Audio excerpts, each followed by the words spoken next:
Okey, sorry kalau yang first part video tadi banyak gangguan. So nanti saya bagi link balik atau korang boleh cari baliklah video-video yang berkaitan dengan cycle lah, main cycle dalam plastic injection molding process. Jadi saya tak nak rekod balik, nanti pandai-pandai lah korang tengok balik. Sebab saya tekan tadi, dia banyak ter-exit daripada video tu. So dia punya penerangan tu jadi tak smooth lah. Hopefully korang boleh faham lah apa yang saya nak sampaikan dalam first part of video tadi. Jadi kita teruskan dengan ni baru kita dah masuk ni kepada subtopik 3.1 is fundamental rotary screw compression and injection system. So first kita tengok plasticity setting, sebut pun berbelit lidah kan. So plasticization punya proses ni adalah proses di mana plastik material cair lah, proses that melts the plastic. Seperti kita tengok tadi dalam first video tadi, dia daripada pellet yang solid dia masuk, dia akan lalu kepada 3 atau 4 phase of heating. So dalam keadaan dia jadi cair, kita panggil dalam plasticization, plastisetting punya proses lah. Dalam proses ni, plastisetting ni, ada different method digunakan, sama ada single stage ataupun two stage lah.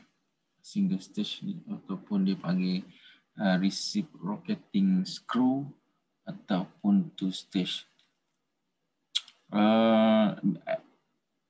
Dalam nota ni dipanggil IMM lah term dia, so kita follow je.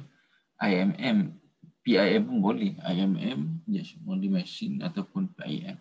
Jadi there are different IMM operating design in use, sama ada dalam hydraulic type, all hydraulic type ataupun all electrical.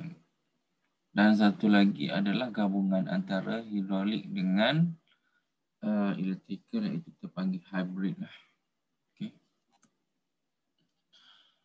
Jadi kita tengok screw design. So dalam injection molding, yang antara yang paling penting adalah screw lah. Screw yang tadi dalam video kan ada ditunjuk sikit pasal screw. Jadi screw ni kalau dalam mesin ni, kalau tengok secara keseluruhannya, kat sini lah screw ni dalam. Jadi dia terletak di dalam barrel ni. Jadi tujuan utama screw ni adalah untuk mixing lah. Antaranya adalah untuk mixing dan satu mixing, satu lagi untuk motion. Untuk motion of the screw is control to keep the IMMS process controls operating at their set point. Jadi selain dari mixing, dia akan dia akan gerakkan melted plastik ke dalam mold lah, sedang kita.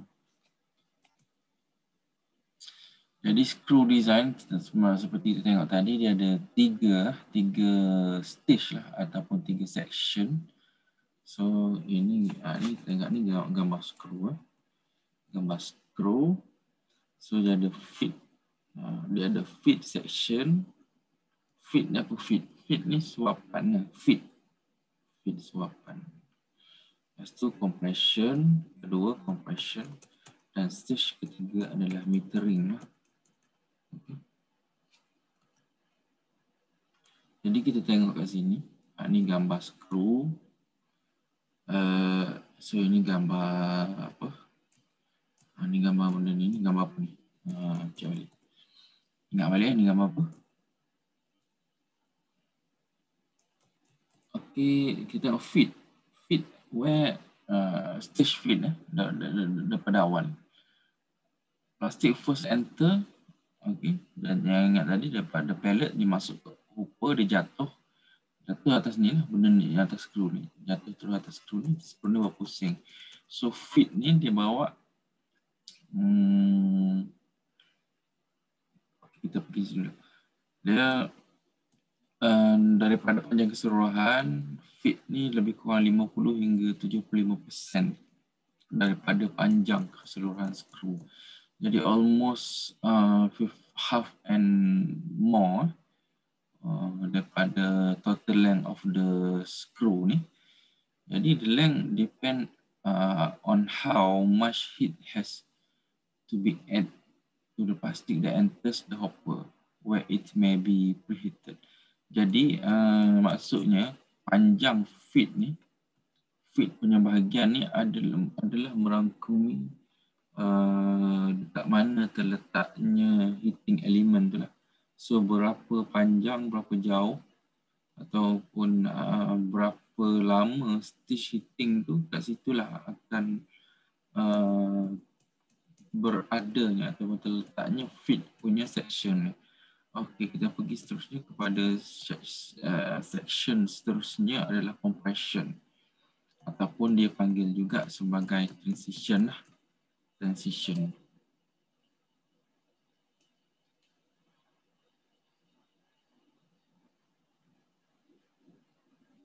Okey, transition.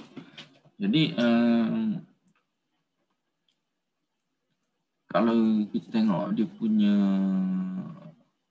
distance, dia punya length daripada keseluruhan adalah antara 5 hingga 50%.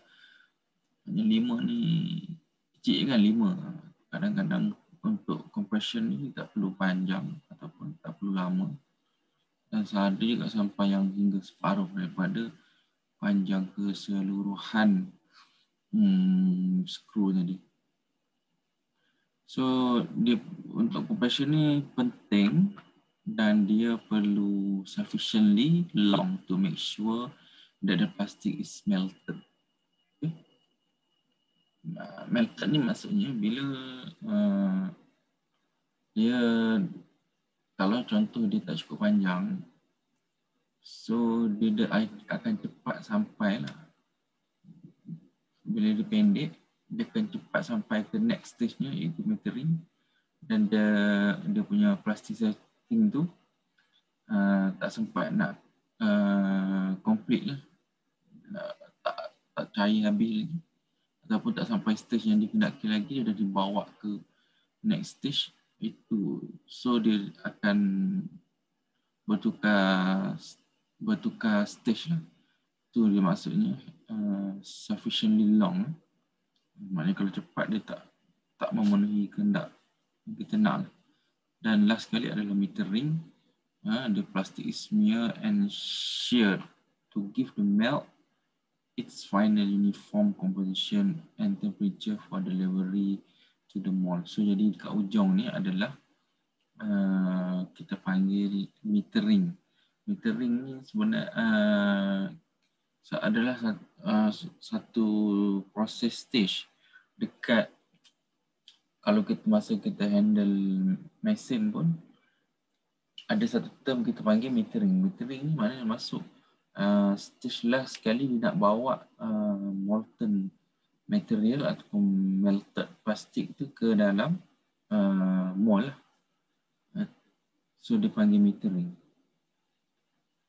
So dia akan melibatkan high shear action lah. Maknanya dia akan tolak. Last sekali dia akan tolak masuk ke dalam plastik itu ke dalam mold. So dia akan melibatkan shear dan sebagainya lah. The length of the metering section is dependent on the plastic heat sensitivity.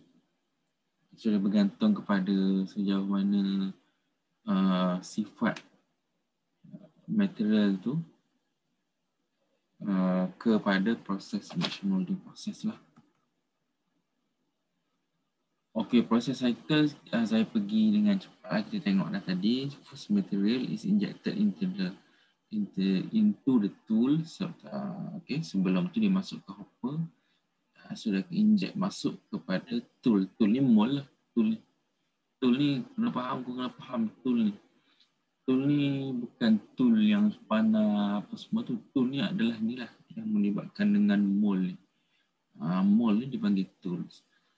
Lepas tu next, the screw begin to turn and retract, metering a specified weight of molten material for the next shot.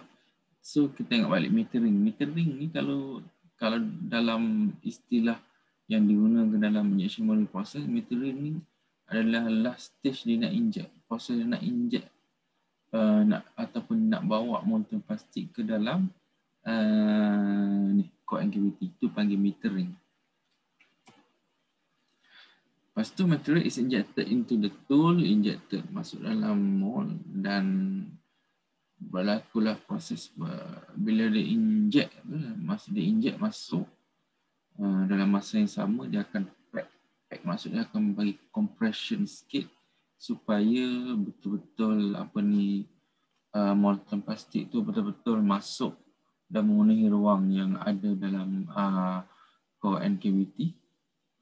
Dan dalam masa sama akan berlakunya cooling proses. Lepas cooling, mold akan terbuka.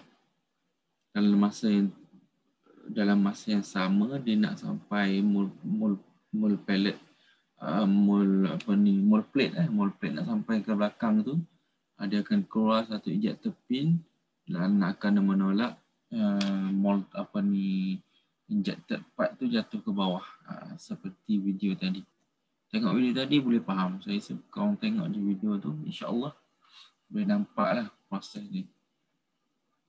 Okey, 3.2 kita sambung kepada next video.